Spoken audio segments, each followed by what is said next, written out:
नमस्ते दोस्तों, कहानियों की इस दुनिया में आप सबका बहुत स्वागत है। आज मैं जो आप सबको कहानी सुनाने जा रही हूँ वो 3 मछलियों की कहानी है। तो आइए हम सब सुनते हैं आज ये ज़बरदस्त कहानी। एक समय की बात है, एक घने जंगल के अंदर एक बहुत बड़ा तालाब था। उस तालाब के अंदर बहुत सारी मछलियाँ थीं, जिनमें से 3 मछलियाँ एक दूसरे की पक्की दोस्त थी। इन तीनों का स्वभाव बिल्कुल अलग था। इनमें से 2 तो बहुत समझदार थी।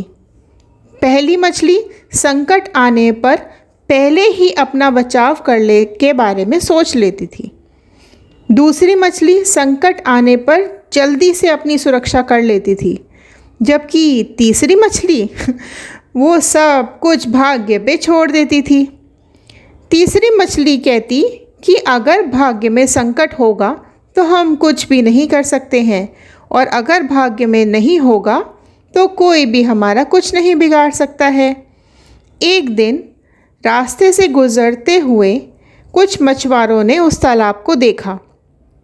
उन्होंने देखा कि तालाब में बहुत सारी मछलियां हैं और वो तालाब मछलियों से भरा पड़ा है। उसने तुरंत बाकी के साथियों को भी ये बात बताई।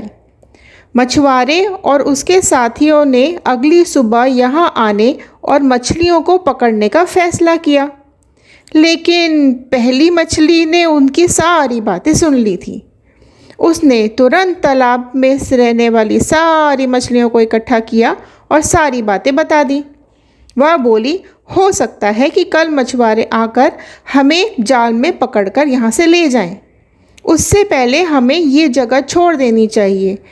तभी तीसरे नंबर की मछली बोली कि अगर वो कल नहीं आए तो ये हमारा घर है, हम इसे छोड़कर कैसे जा सकते हैं। अगर भाग्य में होगा तो हम कहीं भी मर जाएंगे, और यही लिखा होगा तो ये तो कहीं भी हो सकता है, और नहीं लिखा होगा तो हमारा कोई भी कुछ भी नहीं बिगाड़ सकता है। कुछ मछलियों ने तीसरे नंबर की मछली की बात मान ली और वहीं पर रुक गईं, पर बाकी की मछलियां वहां से तालाब छोड़कर चली गईं।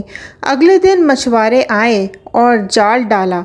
जो मछलियां वहां रह गई थी वो सभी पकड़ी गईं। जो भाग गई थी वो सभी वहां से बच गईं। मछुआरे ने उन सबको टोकरी में डाला और वहाँ से ले गए। अब बाकी की जो मछलियाँ वहाँ से भाग गई थीं वो सारी की सारी बच गईं। हमें इस कहानी से क्या सीख मिलती है दोस्तों? ये सीख मिलती है कि हमें कभी भी भाग्य के भरोसे नहीं रहना चाहिए। संकट आने पर ही उसे दूर करने का उपाय सोच लेना चाहिए, बल्कि उससे पहले ही सोच लेना चाहिए। अगर आपको ये कहानी पसंद आई हो तो लाइक, शेयर और सब्सक्राइब कर दीजिए। आगे आने वाली और दिलचस्प कहानियाँ सुनने के लिए सब्सक्राइब ज़रूर कर दीजिए। धन्यवाद।